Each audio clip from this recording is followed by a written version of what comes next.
A recent news article stated that Obama wanted to ban the penny. Oh my God!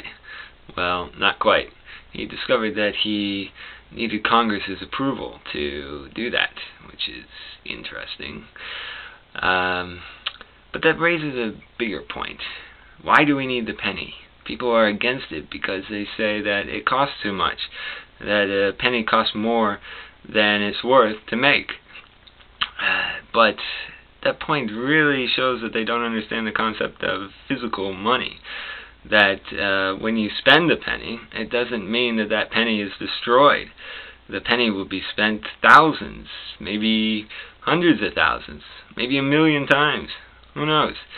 And it will still last. Look at your change. There's pennies around since, well, early 1900s. Some even find Indian head pennies these days, which are made in the 1800s. So those pennies weren't destroyed after they were spent one time. The broader issue, of course, is inflation, and that the penny isn't worth very much these days. That's why copper pennies are worth more than zinc pennies, and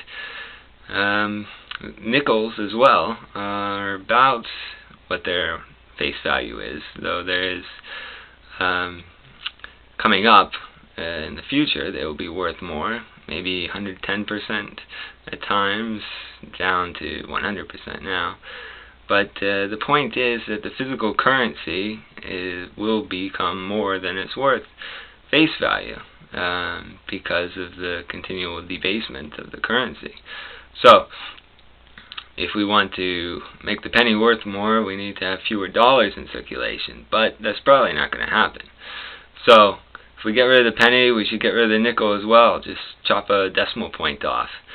And then in the future, chop another decimal point off, and so on. Of course, this is much easier with electronic currency, a cashless society. You just use your credit card, your debit card, bank transfers, and the vast majority of money is handled this way.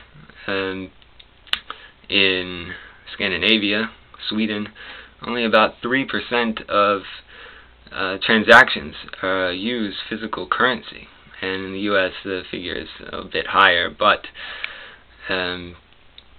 that's the continuing trend in society, is that we don't really want this physical currency. It's not convenient. It's old-fashioned, basically. And of course, those who want the physical currency are nervous about what that means for government control and all that sort of thing, and I understand that, but I think that companies will come up with a replacement. You go to the bank, they will issue you the currency to you. It's not necessarily a fiat currency by them. It could just be a physical representation of it, much like a standard traveler's check or a money order, something like that, but it'd be a set value that you could take to participating businesses. We see that some with Berkshires they call it, up in the Northeast there. It's a private currency that's traded locally. So if we went to a cashless society, there could still be cash, but it'd just be issued by someone else other than the Federal Reserve or the U.S. Mint. So basically, I think we could go to an electronic currency, and that would save a bunch of money for the government, and it would also be more convenient for most people. It'd be quite a change for people to get used to, but I think in time they would.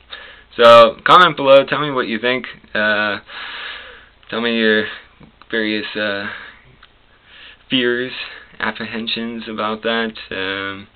Of course, if you're saving pennies, it's going to be really great for you if the government bans pennies. So, talk to you later.